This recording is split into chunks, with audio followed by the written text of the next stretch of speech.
दोस्तों नमस्कार। अभी आज जो हम सीरीज़ शुरू करने जा रहे हैं ये एक लंबी सीरीज़ है जो कि स्नायु, ऐंठन, कंपन तथा ग्रंथियों के रोग के बारे में है। इसमें कई सारे पार्ट्स हैं जिनको हम कवर करने की पूरी कोशिश करेंगे। सबसे पहले हम पैरों का पक्षाघात, इसके बारे में हम आपको बता रहे हैं। इसमें कुछ दवाइयाँ हैं जिनको हम कवर कर रहे हैं, जैसे कि लोकोमोटर एटैक्सिया में और पैरों के पक्षाघात में बहुत सारी दवाइयाँ हैं होम्योपैथी में, लेकिन हम संक्षिप्त में आपको कुछ एक दवाइयों के बारे में बताएंगे जो इनके ऊपर में कवर करती है। मेरुमज्जा कमज़ोर होने के कारण पैर ठीक प्रकार से काम नहीं कर पाते या सुन्न पड़ जाते हैं। मेरुमज्जा में कमजोरी होने के कारण रोगी लंगड़ाकर तथा लड़खड़ाकर चलता है, पैरों को घसीट कर चलता है। इस तरह के रोग पैरों का पक्षाघात कहते हैं। इसमें विभिन्न प्रकार की औषधियाँ यूज़ होती हैं, प्रयोग में आती हैं। जैसे कि पहली दवाई जो है वो है कॉस्टिकम। पैरों का सुन्न पड़ जाने के साथ ही चक्कर आता है और पैरों में चलने की शक्ति महसूस न हो, ऐसी अवस्था में कॉस्टिकम की औषधि 30 की पोटेंसी में या फिर 200 की पोटेंसी में या 1 m की पोटेंसी में, जैसे रोग की फ्रिक्वेंसी हो उस तरह से हमें प्रयोग में लाना चाहिए। दूसरी दवा जो है वो है नक्स भूमिका। ये एक पॉलीक्रेस्ट रेमेडी है। ये भी पैरों के सुन्न हो जाने में काम में आती है। पैरों का सुन्न हो जाना रोग आमतौर पर रीढ़ स्पाइनल कॉर्ड का रोग है। इस रोग में कमर दर्द, सुन्नपन, कीड़ों के रेंगने की तरह अनुभव होना आदि लक्षण उत्पन्न होते हैं।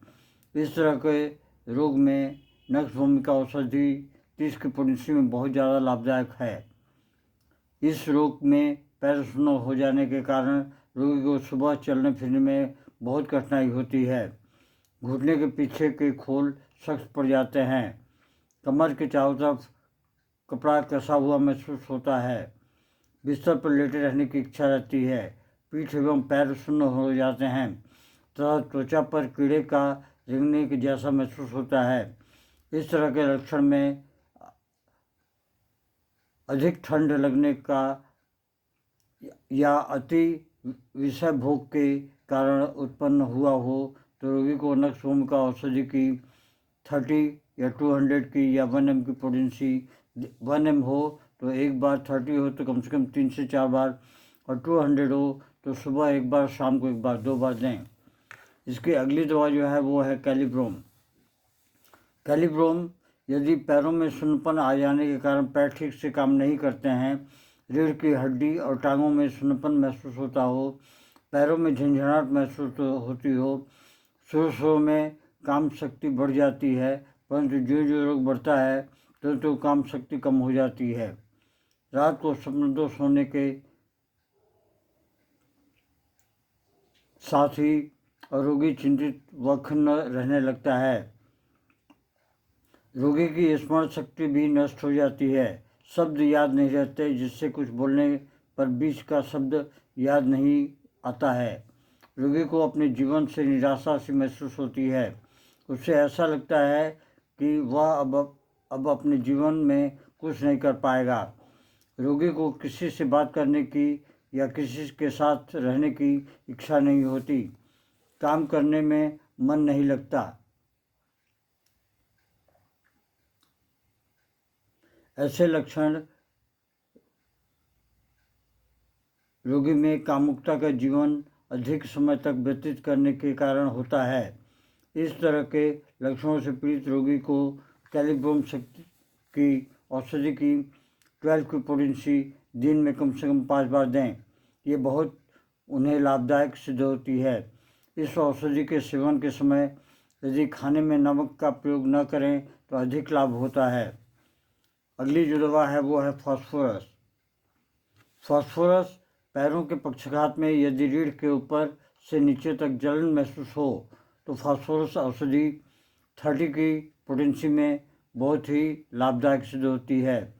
यदि रीढ़ के ऊपर से नीचे तक जलन होने के साथ झंझनाहट हो और पैरों में कीड़े रेंगने की तरह अनुभव हो तो इन लक्षणों की शुरुआती अवस्था में तेज कामुक उत्तेजना पैदा होती है।